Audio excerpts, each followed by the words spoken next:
Welcome back, gentlemen. This is going to be part 4 of the Locksmith tools for beginners.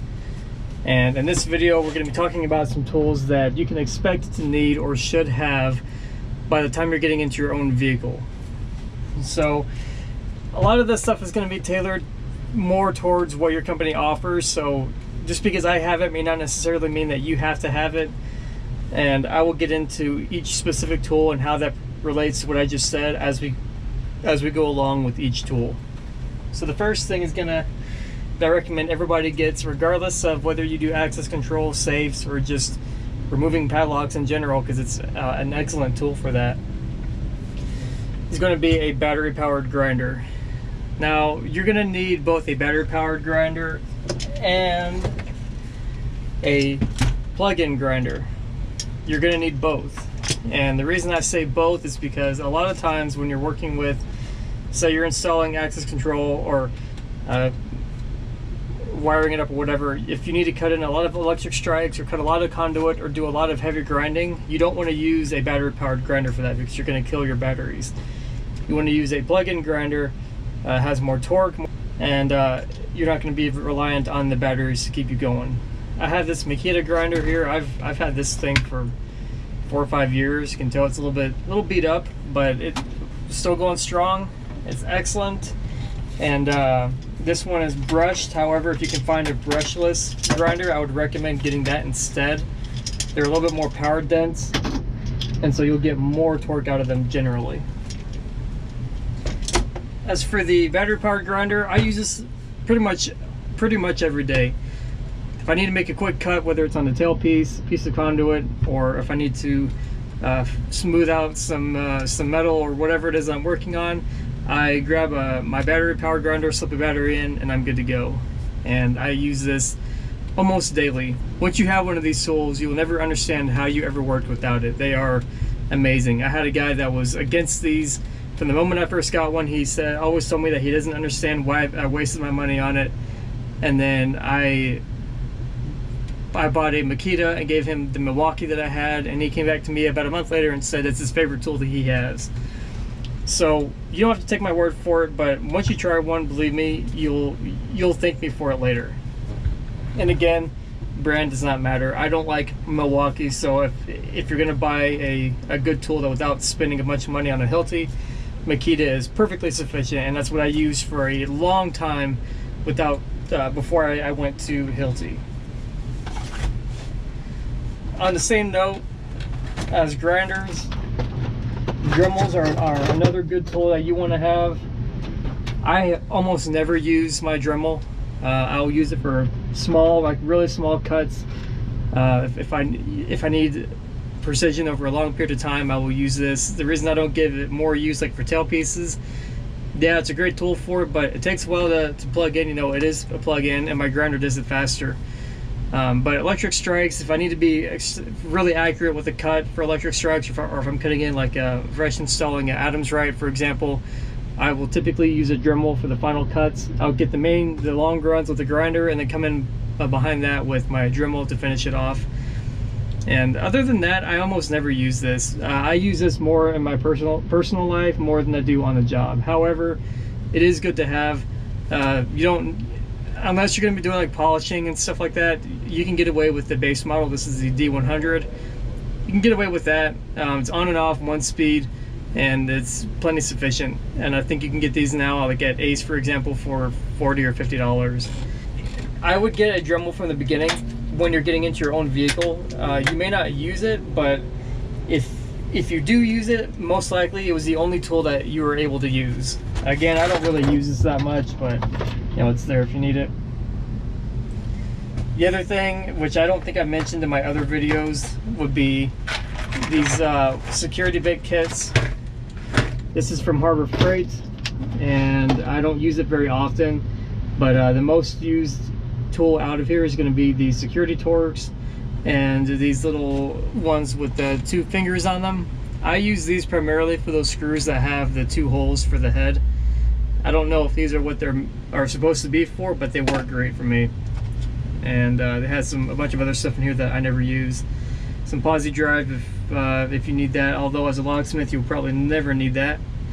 and some just various other things, square drive stuff. Harbor Freight, I think this is like $20. I recommend, and we all use it here in the company that I work for, silicone. When you're putting in electric strikes, for example, you're inevitably going to see where you cut it out, and while you can get that looking really nice and pretty, silicone goes a long way, not only for cleaning up your cut, but also to weatherproof things. So when we put in card readers on exterior doors, we always silicone the edge. And then same thing, if we have to install any door controllers or anything like that on a gate, we will silicone the edge just to give it some added protection, and you know, some water resistance. We did an access job a year ago by a pool. I mean, you could jump in the pool wrong and get this thing wet, and we put silicone on it and never had any issues with it ever. The waterproof door controller, weatherproof strike, and reader, and we're good to go. So, and we use these for a lot of things, really. In your vans, if you're going to change out your van or put shelving in it, anywhere you have metal meeting metal, put this in between them, and it will silence that squeaking you get over time, especially with Adrian steel. Another good thing to have, especially if you work on safes, you're going to have it, is steel stick. You can get this at any hardware store. Home Depot will tell you they don't have it, but they do. They just don't know where it's at. At least that's been my experience. And I lost the cap, however, it's all right. Just don't use the top layer. This stuff, if you never used it before, you peel off some of it, mush it around your fingers, fill in your hole, which you use this to plug steel, or it'll work with aluminum, but it's not the best. You have to have, the reason I say that is because it will adhere to aluminum, but typically if you're doing that, you're working on like a storefront and there's not enough material there for these to really grab hold. Mostly we use this for safes, for patching holes. You know, in the occasional case that you have to actually patch a hole, you know, this is what we use.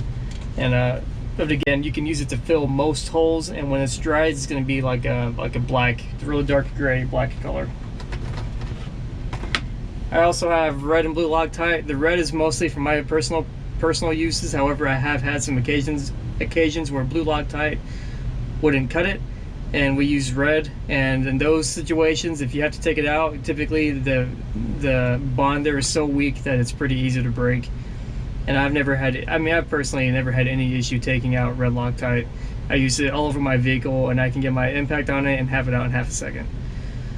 The blue Loctite is what you're going to use the most, and even then I almost never use this. I really only use this if a customer has an issue with screws backing out, and when they report that issue, I'll put them some on the screw, and if this doesn't work, I'll graduate to red. And if that doesn't work, then we go on to the next step, which of course is dependent on what the cause is.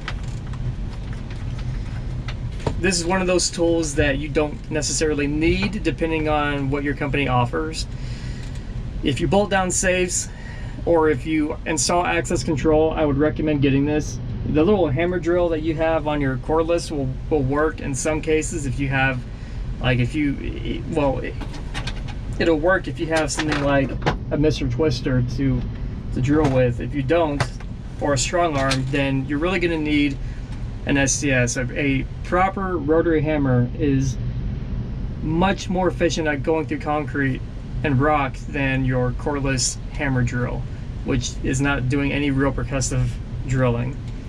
And the benefit to this is that, again, for drilling safes, you can go right through the concrete pretty easily.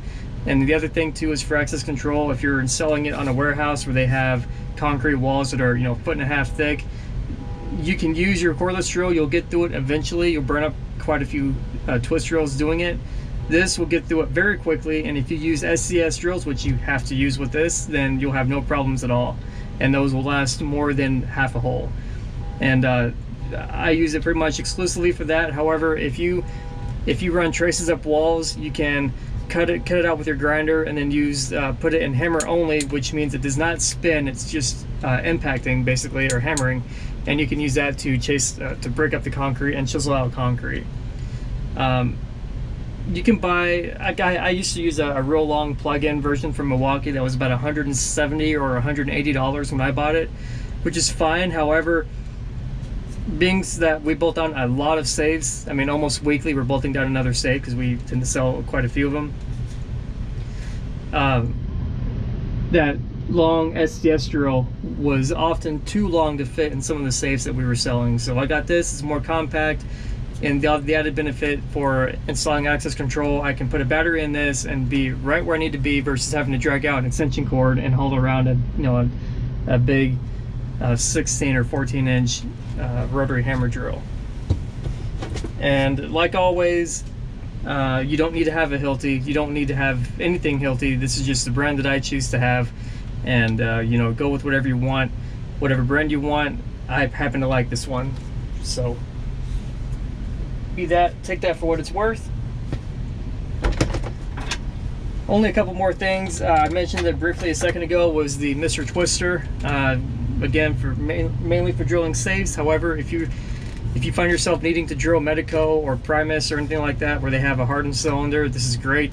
And this works excellent for chewing through hardened cylinders or safes in our case. And then, like I said before, if you don't want to have an SDS drill and you need to bolt down a safe, for example, you're going to want to have some kind of tungsten carbide chisel on your twist drill to get through the concrete with your vibrating hammer drill. Now this is a Schlage tool for taking off the nut that holds on the return spring on Schlage grade 2 levers. This is a tool that I would never actually buy, but if I came across one, I would take it. And in this case, this was given to me. You can get those off with a flathead. It's not a problem at all. However, if you have to do a lot of them, having the tool makes it a lot easier because you can just, you know, put it over the spindle and take it out real quick, and instead of having to finagle with a screwdriver. Either one is fine. This is a little bit faster, and we have some customers that have Schlage levers all over their buildings, and having this tool makes it quite a bit more efficient for us. That being said, I would never actually buy this. I only have one because it was given to me. And I may have mentioned it in the part 2. True arc pliers, mainly for Weiser, but you're going to find true arc rings on a lot more places than just Weiser, including in your personal life if you do anything with your hands. And these are from HPC, and they're reversible, so you can have compression and get this to lock. The expansion. Oh, got that backwards there. You get the point of it. I like these. I don't use them a whole lot because we don't see a whole lot of Weiser. However, I bought the HPC because, one, I know it's going to work with them, and the other reason is that the ones that you find in hardware stores, typically they have where this whole piece right here will be removable, and you can swap it. You know, you put it in different holes to make it compress or expand. Those things are junk. It's a quick way to lose one of those little clips, and I've had it nearly hit me in the face. And if that's your eye, you're probably going to be going to the hospital, depending on, you know, how much tension you had on the ring and where it hits you, of course. And it's just not worth it, in my opinion. Plus, they don't fit fuck all.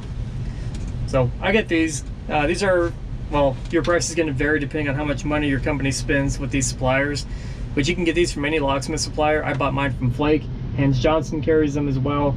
And you could probably find them online if you looked hard enough. I bought mine from a supplier because I didn't have to pay sales tax. That's really the only reason. The other tool, and actually there's two more tools. One's going to be a round file. This is a number 4 rat tail file. There's a lot of uses you can get out of this. Typically, I use it for impressioning keys and also for taking the hooks off.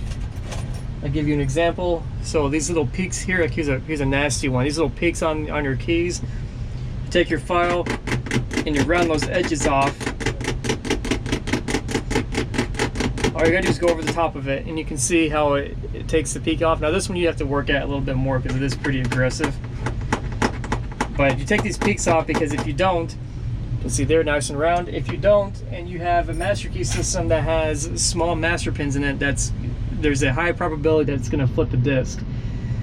And it's only going to happen a week after you do the job, when you're across town and have to go back and as a recall and do it for free, or fix it for free. So do yourself a favor, take those hooks off of every key you cut, and not only will it reduce the chances of having a master disc get sideways on you, but it will also make your keys go in and out smoother. If you're one of those guys that thinks you have to have like the most ridiculous bitting possible, I'll give you an example of one example. If I can find it. If you like to cut keys that look like this, you're going to need to file your keys, because this is going to make your key difficult to pull in and out. And we're not going to get into how to cut keys and the best practices. I'm not going to do that. But the point is, if you like to have those real aggressive bittings, you're going to need to file your keys. You don't have to, but I like to have good customer service. I don't want to have people complaining to me about keys being hard to pull in and out, so I do them a favor and file the hooks off. As far as impressioning goes, as a new guy, you're probably not going to be dealing with that, and most people now seem to not. I mean, it's a dying art, so not a whole lot of people can do it anyway. That being said, a pip-in file is good to have, but those are pretty expensive. And for our guys, they are provided their first round file for free, so they'll get this one in their van when they get into it, and then when they need to replace it, if they lose it, break it, whatever happens, then they have to pay for a new one. And these are good because they're only like $10. I have a flat file as well, but I think this should go without saying that you need to have a flat file as well. Now, everything that I do with this, I can do with the round file, but having a flat file is still good to have. And I just keep both. My workbench, I don't know if you can see that right up here, right there within reach. The last thing is going to be a multimeter. Now, this is one of those tools that if you don't install access control or service access control systems, you're probably not going to need it. But I do. That's my primary job. So I have a multimeter, and I have a Fluke 117. You don't need to have a Fluke. You don't even need to have a meter nearly this expensive. But I bought this one because I need an amp meter that I can measure DC amperage with. And I wanted to have a good quality meter that's going to last me forever. So I went ahead and got a Fluke. I used a cheap ass meter for 3 or 4 years, and I needed an amp meter, so I thought it was a perfect time to upgrade to something nice. So I got a Fluke 117. You don't even need this one. You can get, if you want a Fluke but you don't want to pay for the 117, the 114 or 115, those are perfectly sufficient. I just got this one because from what the people that I see say it's a great meter to have for general electrical work. Now, if you're doing small electronics, which access control does not fall under that category, you're not gonna be able to use this very well. But I don't work with small electronics anymore, so this is sufficient for me. The main things to look for in a multimeter, if you've never bought one before, the main things you want to have, which most of them will have nowadays, but things you want to look for: AC and DC voltage, and ohms, which you're going to find in almost anything. The other thing, if you can get a continuity checker, like this one is audible, so I'll show an example. Get a beep when there's continuity. That's going to be ideal for, especially if you have to run a whole lot of wires, you need to find which one goes to what. It's nice to twist one end off, or twist one end of the wire together, and then check it with your continuity checker at the other end, wherever it's ran to. And this is well, it's off now, but there's a backlight. So a lot of features in this one that I like, and I do recommend this meter, but you don't have to have it. It's just one that I think is really good for what we do, especially if you're in an attic and it's dark. Having the backlight is excellent. The only other thing that I consider to be important, but again is dependent on what your company offers, would be stamps for keys. Now, this is I got this off of Amazon, and your Locksmith suppliers will have better stamps. These are great. I love these. They're very definitive. Once you stamp the key, it leaves a very clean mark on them. The only problem with them is that, if you can see, all 4 faces are flat, which means you have to look at the letter and index it yourself to make sure you get it oriented the correct way.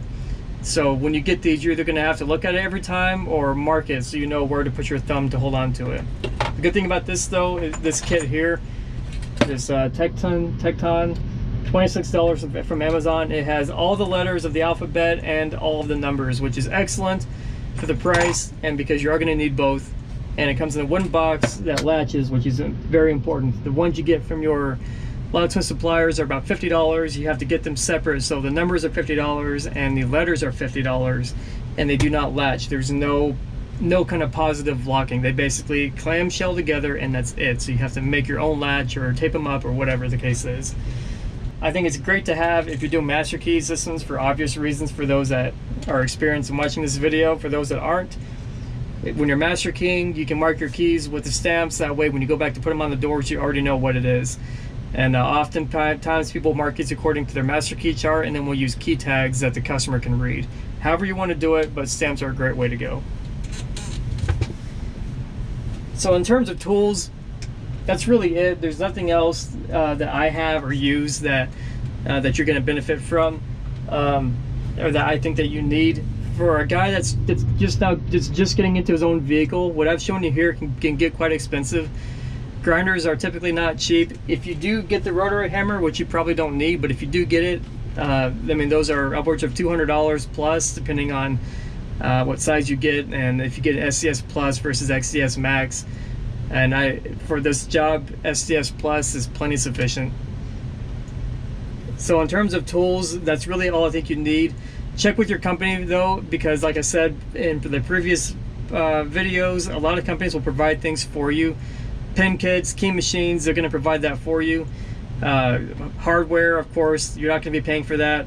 If you're watching these videos to find out what you need to start your own business, then these are not the videos for you, because you should already know how to be a locksmith and you should already know what you need if you're going to start a business.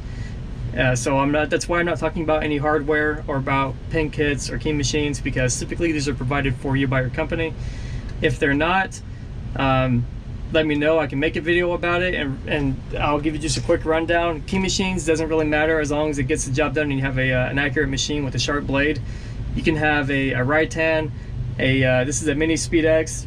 Works excellent. I've used it for 4 years. I have absolutely no issues with it. Cuts just fine. So key machines, if you do have to provide your own, or if you have a say in which one you get, my opinion, doesn't really matter. For pin kits, the only option really comes down to if you're going to get a 5,000ths kit or a 3,000ths kit. I have a 5,000ths kit. There's a lot of arguments going back and forth about which one's better, and in my experience, it doesn't make a damn bit of difference. This is works absolutely perfect for me. So that being said, that's everything that I think you guys should be looking at to get for your first vehicle with your new company. If you have any questions or feel like I missed anything, make sure you keep in mind that this video is aimed at guys that are just now getting into the industry. Part 2 was aimed at guys that are just starting their locksmith career or are going to be starting it soon. This video is targeted at the apprentices that are going to be getting into their own vehicles soon. So this is not intended for veteran people, and this is not intended for anybody trying to start a business. One, I'm not going to tell you how to do that. And two, if you're starting your own business as a locksmith, then you better know how to be a locksmith, and you better know what tools you need to have. So this just isn't the video for you in that case. If you have any questions, again, I know I've said this about 4 or 5 times now. If you have any questions, please let me know. Be happy to answer whatever you have.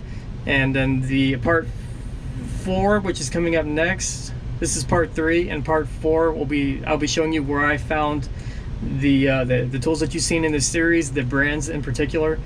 And then part 5 will be the installation kit video, which I will be coming later on, because it's not going to be a real long video, but I need to I got some things to work out with that. So until then, y'all stay safe and have a good one.